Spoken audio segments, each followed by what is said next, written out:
પ્રસ્તુત છે પ્રાસંગિક. આજનો વિષય છે આંતરરાષ્ટ્રીય ઓલિમ્પિક દિવસ. પઠન કલ્પના શાહ, સંપાદન અશરફ નથવાણી. વિશ્વભરના ખેલાડીઓને એક જ પ્લેટફોર્મ પર લાવવાના મહાકુંભ ઓલિમ્પિક માટે 23 જૂનનો દિવસ ખાસ છે. 23 જૂનના રોજ 1948 થી દર વર્ષે આ જ તારીખે વિશ્વભરમાં આંતરરાષ્ટ્રીય ઓલિમ્પિક દિવસની ઉજવણી કરવામાં આવે છે. વિશ્વ ઓલિમ્પિક દિવસ એ રમત, આરોગ્ય અને વિશ્વભરના શ્રેષ્ઠ લોકો હોવાનો ઉત્સવ છે, જેમાં દુનિયાભરના લોકો હિસ્સો લે છે. આ વિશેષ દિવસે વિશ્વના વિવિધ ભાગોમાં અનેક પ્રકારના કાર્યક્રમોનું આયોજન કરવામાં આવે છે, જેમાં દરેક વર્ગના લોકો અથવા ખેલાડીઓ સામેલ હોય છે. 23 જૂન 1894માં આંતરરાષ્ટ્રીય ઓલિમ્પિક સમિતિની સ્થાપના કરવામાં આવી હતી.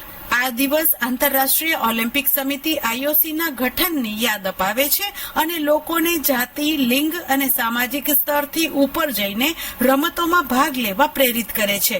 આધુનિક જીવનની ભાગદોડમાં આ દિવસ આપણને શારીરિક રીતે સક્રિય રહેવા અને ખેલ ભાવના કેળવવાનો સંદેશ આપે છે. 23 જૂન 1948ના રોજ પ્રથમ વખત ઓલિમ્પિક દિવસની ઉજવણી કરવામાં આવી હતી.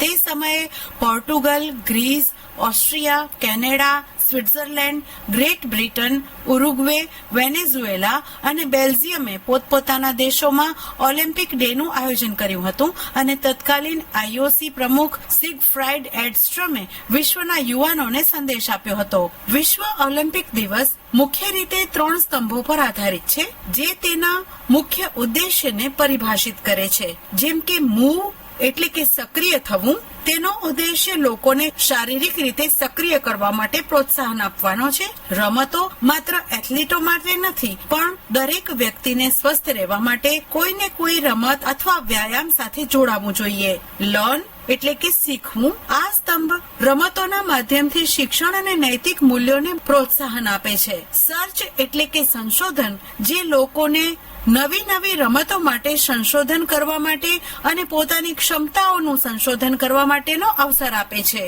1948 થી ઉજવાતો આ દિવસ ઓલિમ્પિક્સના 3 મૂલ્યો શ્રેષ્ઠતા, આદર અને મિત્રતાને હાઇલાઇટ કરે છે. લોકોને તેમના રોજિંદા જીવનમાં આ મૂલ્યોને આત્મસાત કરવા પ્રેરણા આપે છે.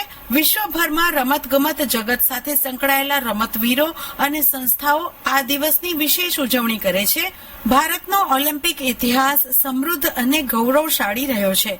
ભારતે પહેલીવાર 1900ના વર્ષના પેરિસ ઓલિમ્પિકમાં ભાગ લીધો હતો, જ્યાં નોર્મન પ્રિચર્ડે એથ્લેટિક્સમાં 2 રજત ચંદ્રક જીત્યા હતા. આ પછી ભારતીય હોકી ટીમે 1928 થી 1956 સુધી લગાતાર 6 સુવર્ણ ચંદ્રક જીતી દુનિયામાં પોતાની થાક જમાવી હતી. હાલના વર્ષોમાં ભારતનું પ્રદર્શન ઓલિમ્પિકમાં પ્રગતિકારક રહ્યું છે. અભિનવ બિંદ્રા અને નીરજ ચોપડા જેવા એથ્લીટોએ વ્યક્તિગત સુવર્ણ ચંદ્રક મેળવી દેશનું માન વધાર્યું છે. આ ઉપરાંત સાયના નેહવાલ, PV સિંધુ, મેરી કોમ, મીરાબાઈ ચાનુ, લવલીના બોર્ગોહેન જેવી મહિલા ખેલાડીઓએ એ સાબિત કર્યું છે કે ભારતીય દીકરીઓ વૈશ્વિક મંચ પર કોઈથી ઓછી નથી. ઓલિમ્પિક દિવસ દેશના યુવાનોને આ દિગ્ગજોમાંથી પ્રેરણા લઈ દેશનું નામ રોશન કરવા પ્રોત્સાહિત કરે છે. વિશ્વ ઓલિમ્પિક દિવસ ખેલ ભાવના, એકજૂથતા અને શાંતિનો ઉત્સવ છે. આજે જ્યારે દુનિયા ડિજિટલ સ્ક્રીન પર સીમિત થતી જાય છે, ત્યારે આ દિવસ આપણને મેદાન પર ઉતરવા અને શારીરિક રીતે સક્રિય થવાની યાદ અપાવે છે.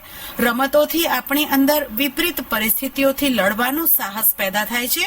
આવો આ ઓલિમ્પિક દિવસે એક સ્વસ્થ, શાંતિપૂર્ણ અને એકજૂથ સમાજના નિર્માણનો સંકલ્પ લઈએ. આંતરરાષ્ટ્રીય ઓલિમ્પિક દિવસ એ વિશે હમણાં જ પ્રાસંગિક સાંભળી રહ્યા હતા. સંપાદન અશરફ નથવાણી, પઠન કરી રહ્યા હતા કલ્પના શાહ.